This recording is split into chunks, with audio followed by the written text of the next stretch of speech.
اختلاف کا حق ہے، ہمارا کہنا کون سا حجت تو نہیں ہے، خیال ہے ہمارا، ہو سکتا ہے کوئی اس سے اختلاف کرے۔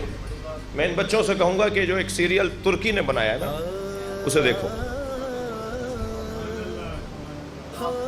مجھے خوف ہے کہ لاہور سے ہی کہیں میری مخالفت نہ ہو جائے، لیکن کوئی بات نہیں، یہی تو حسن ہے، بات سن لیجیے۔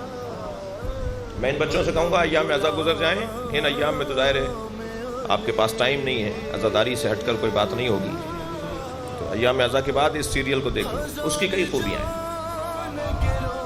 ان میں اس سے ہٹ کے کہ انہوں نے فاطمی حکومت کو ختم کیا، بعد والوں نے، اس نے نہیں جس کے اوپر ابھی ڈرامہ ہے، جو بعد میں اس کے بیٹے پوتے آئیں گے، انہوں نے فاطمیوں کو قتل کیا، فاطمیوں کی حکومت مصر سے ختم کی، یعنی شش امامی شیعوں کی حکومت، 6 امامی شیعوں کی حکومت انہوں نے ہی ختم کی۔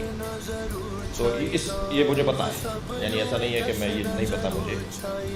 مجموعی طور پر اسے دیکھنے کے کئی فائدے ہیں۔ مجھے معاف کیجیے گا میں ایک ایسی بات کہہ بیٹھا جو میرے مزاج سے قدرے ہٹ کر ہے، ممبر پہ یہ والی باتیں نہیں ہوتی ہیں، لیکن میں مضمون میں آیا اس لیے کہہ رہا ہوں۔ اس کے کئی فائدے ہیں، ان میں سے ایک فائدہ یہ ہے کہ اس کو دیکھنے کے بعد جب وہ بار بار مثلا کہے گا کہ یا اللہ میری تلوار کو ذوالفقار کی کاٹ دے،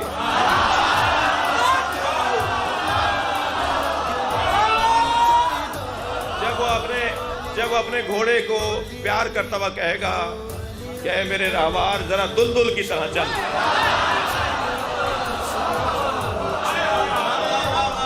تو کم سے کم وہ اپنی بہادری اور شجاعت کا محور مولا کو مان رہا ہے، ٹھیک ہے۔ اور پھر اس کو دیکھنے سے میرے ان بچوں کو اور جوانوں میں جو ایک کمزوری کچھ عرصے سے ہمارے اندر آئی ہے، اس کمزوری کا ازالہ ہو جائے گا۔ اور وہ کمزوری کیا ہے، تھک کر نہیں سنیں گے۔ 3 کمزوری شیعوں میں نہیں ہونی چاہیے، 3 کمزوری رکھنے والے، 3 برائیاں رکھنے والے، 3 کوتاہیوں کا شکار نعرہ حیدری نہ لگائیں۔ یا علی مدد انہیں کہنا ہی نہیں چاہیے جو بزدل ہو،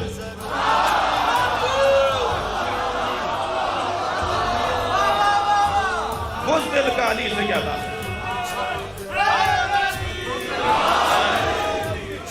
بزدلی اور حیدری، بزدلی اور نعرہ حیدری، بزدلی اور یا علی مدد، بزدل کا کوئی تعلق علی سے نہیں ہے۔ ایک سردار جی خطاب کر رہے تھے، کہنے لگے میرا پوتا گھر میں اچھلتے کودتے بھاگتے دوڑتے آوازیں لگاتا ہے، سکھ سے سردار جی کہنے لگے کہ وہ پوتا بار بار آوازیں لگاتا ہے یا علی، اچھلتا ہے گرتا ہے تو پھر کہتا ہے یا علی، بھاگتا ہے تو کہتا ہے یا علی۔ میں نے کہا بیٹا تم یا علی کیوں پکارتے ہو؟ کہنے لگا دادا جب یا علی کہتا ہوں نا میرے بدن میں طاقت آتی ہے۔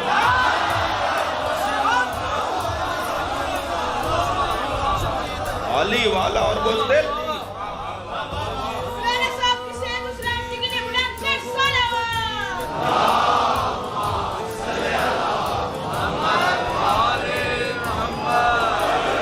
ماشاءاللہ۔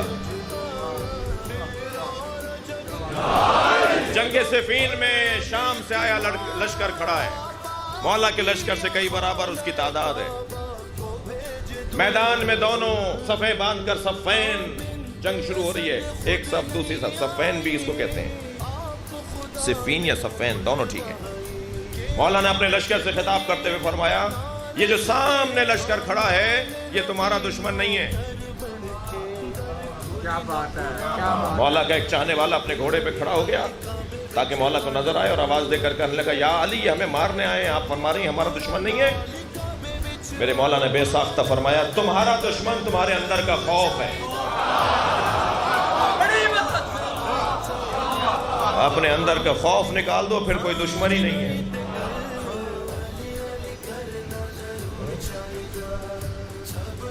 بہت پرانی بات ہے، ایک جگہ ہمیں بیٹھنے کا اتفاق ہوا، پرانی بات کر رہا ہوں، ان حالات سے بہت پہلے کے حالات میں، تو ہمارے سامنے 2-4 لوگ ایسے بھی بیٹھے ہوئے تھے، 2-3 تھے ایسے بھی بیٹھے ہوئے تھے کہ جو ہمارے شدید دشمن مخالف،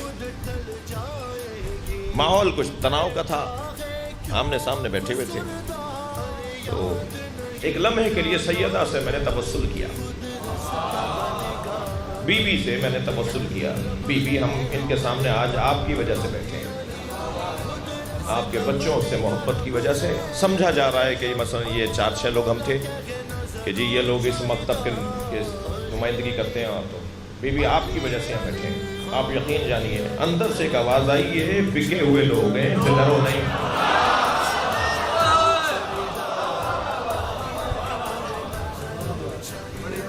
بکے ہوئے لوگوں سے تو ڈرنا ہی نہیں چاہیے۔ آج یہ ان کے ہاتھوں بکے ہیں، کل کسی اوروں ہاتھوں بک جائیں گے۔ لہذا بزدل اور علی کا چاہنے والا یہ ہو نہیں سکتا۔ میں ان بچوں اور جوانوں کو ایک اور نصیحت کروں، مولا علی کا قول سناؤں۔ حضرت فرماتے ہیں جس چیز سے ڈر لگے وہی کام کرو۔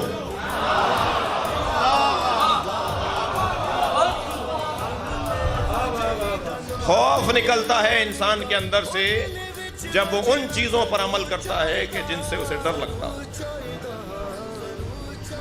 اب سوچ لینا، ضروری نہیں ہے کہ ہو سکتا ہے کسی کو قبرستان سے ڈر لگتا ہو، جہاں جھاڑیاں اگی ہوئی ہیں اور جہاں جانور بسے ہوئے ہیں۔ کہنے لگے مولانا سے سن کے آئے آج قبرستان چلتے ہیں، اور رات کے 12 بجے قبرستان میں گھس گئے، اور پھر آوازیں آ رہی ہیں کہ ابھی کوئی قبر سے ہاتھ نکلے گا اور ابھی کوئی جانور آ کے لڑے گا۔ لیکن کوئی بات نہیں، اگر یہ بھی کرنا چاہو تو کر لو، کچھ نہیں ہوگا، زیادہ تو 1-2 دن بخار رہے گا، پھر یقین جانو جو اعتماد تم میں آئے گا۔ صلوات پڑھیں ذرا محمد و آل محمد۔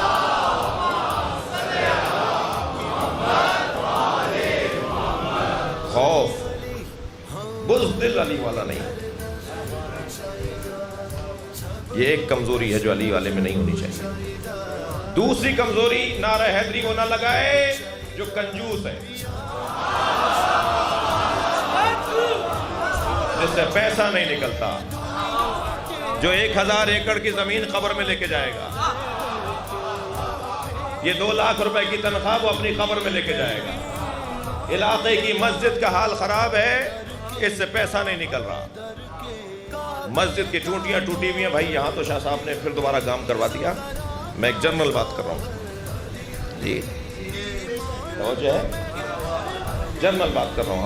ہمارے گھروں میں اچھے پردے لگے ہوئے ہیں، امام بارگاہ میں جالے پڑے ہوئے ہیں، مسجد کی ٹوٹیاں ٹوٹی ہوئی ہیں، مدرسوں کا حال خراب ہے، امام بارگاہوں کا فرش اور کارپیٹ جو ہے وہ پھٹ رہا ہے، اور مومن سے پیسہ نہیں نکل رہا۔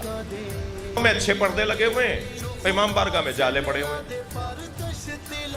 مسجد کی ٹوٹیاں ٹوٹی ہوئی ہیں، مدرسوں کا حال خراب ہے، امام بارگاہوں کا فرش اور کارپیٹ جو ہے وہ پھٹ رہا ہے، اور مومن سے پیسہ نہیں نکل رہا۔